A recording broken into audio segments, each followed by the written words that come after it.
आज हम स्टार्ट कर रहे हैं जियोग्राफी का पहला चैप्टर जो है स्ट्रक्चर ऑफ अर्थ। इसके अंदर हम पढ़ेंगे इंटीरियर ऑफ अर्थ। अर्थ के इंटीरियर में क्या क्या होता है, क्या कंपोजिशन होती है, कैसा होता है अर्थ। चलिए देखते हैं।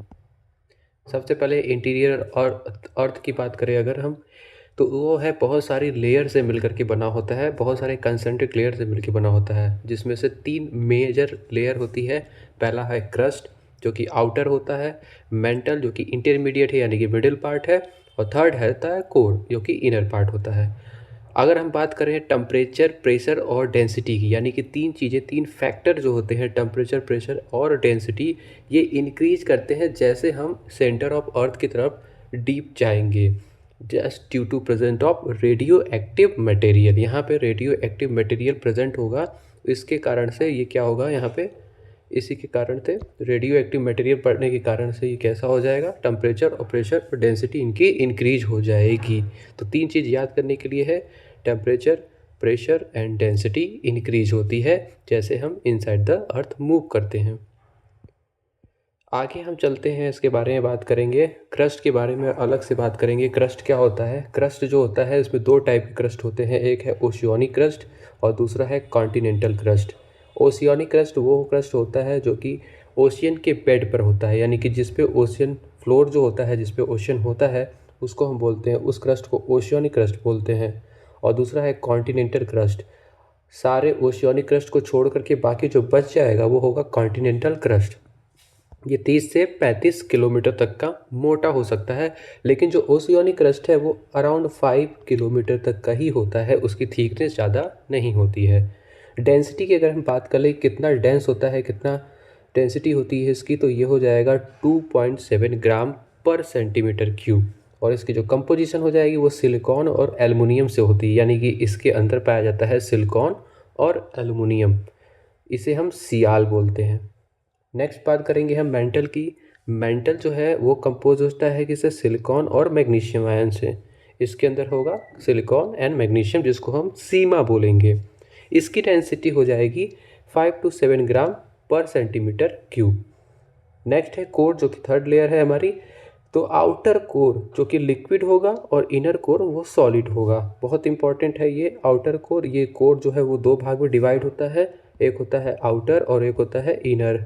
तो आउटर कोर जो होगा वो लिक्विड होगा और इनर कोर जो होगा वो सॉलिड होगा। इसकी डेंसिटी जैसे मैंने पहले बताया था कि टेम्परेचर, प्रेशर और डेंसिटी तीनों अगर हम डीप इनसाइड द अर्थ जाएंगे तो बढ़ता है। यहाँ पे डेंसिटी क्या थी, 2.7 थी, फिर यहाँ 5.7 थी, अब यहाँ पे हो जाएगी 9.2, अरे 9 से लेकर के 12 ग्राम पर सेंटीमीटर क्यूब हो जाएगी। तो इस तरीके से हमारी डेंसिटी इससे बढ़ जाती है। कोर क्या है? कोर जो है उसमें पाया जाता है निकिल और आयरन, दो मेटेरियल पाए जाते हैं, वो है निकिल और आयरन, जिसको हम नीफे बोलते हैं। नीफे के नाम से ये जाना जाता है।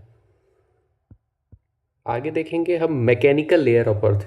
अगर हम लेयर को तीन भाग में डिवाइड किए थे, एक है क्रस्ट, मेंटल और कोर, और दूसरा हम मैकेनिकल लेयर में अगर हम डिवाइड कर देते हैं तो मैकेनिकल लेयर हो जाएगी, एक है लिथोस्फीयर, दूसरी हो जाएगी एस्थेनोस्फीयर, तीसरी हो जाएगी मीजोस्फीयर और चौथी हो जाएगी बेरीस्फीयर। लिथोस्फीयर को हमने यहाँ पर डिस्क्राइब किया हुआ है, व्हाट इज लिथोस्फीयर। तो लिथोस्फीयर मतलब क्रस्ट का जो पार्ट है वो पूरा क्रस्ट, यानी ओशियनिक हो या फिर वो कॉन्टिनेंटल हो, कोई भी हो सकता है। और उसी के साथ साथ upper layer of mental, mental का जो अपर लेयर होता है वो भी ले लेंगे, तो इनको मिला करके बोलते हैं इसको लिथोस्फीयर। एस्थेनोस्फीयर इज़ इम्पॉर्टेंट क्योंकि यहाँ पे होता है मैग्मा चैम्बर, और इस मैग्मा चैम्बर के अंदर होता है रॉक, जो कि पिघला हुआ रॉक होता है, यानी कि पत्थर जो है पिघला हुआ होता है, जिसको हम मॉल्टेन बोलते हैं। मॉल्टेन रॉक यानी कि मैग्मा, इसको हम मैग्मा बोल सकते हैं। मैग्मा चैम्बर के अंदर होता है मैग्मा, जो जब अर्थ से लावा बाहर निकलता है, यही मैग्मा जो बाहर निकलता है उसी को हम लावा बोल देते हैं। यही मैग्मा जब आउटसाइड द अर्थ आ जाएगा तो इसे हम लावा बोल देंगे, जो ज्वालामुखी के फटने से बनता है। आगे अगर हम बात करें तो यहाँ पे कुछ डिसकंटिन्यूटी है। अब यहाँ पे हम डिसकंटिन्यूटी के बारे में पढ़ेंगे, यानी कि जो हम लोगों ने लेयर पढ़ी है उनके बीच में जो बाउंड्रीज होगी उसके बारे में पढ़ेंगे। तो यहाँ पे कितनी टाइप्स की डिसकंटिन्यूटी होती है उसे हम देखेंगे। उसमें सबसे इम्पॉर्टेंट डिसकंटिन्यूटी दो इसमें से है, एक है मोहोविक डिसकंटिन्यूटी, यानी कि मोहो डिसकंटिन्यूटी इसको बोलते हैं, और दूसरा है गुटेनबर्ग डिसकंटिन्यूटी। ये क्या है पहले समझते हैं। कंटिन्यूटी होती क्या है, डिसकंटिन्यूटी क्या होती है। कंटिन्यूटी और डिसकंटिन्यूटी क्या होती है कि अगर हम क्रस्ट, मेंटल और कोर 3 लेयर हैं, इन 3 लेयर के बीच में, इनके बीच में कुछ बाउंड्रीज होगी, इनके बीच में कुछ बाउंड्रीज होगी। अब बाउंड्रीज कैसी होगी, जैसे क्रस्ट यहाँ पे ख़त्म होगा और मेंटल शुरू होगा, तो वो जो बाउंड्री होगी उसी को हम डिसकंटिन्यूटी बोलेंगे।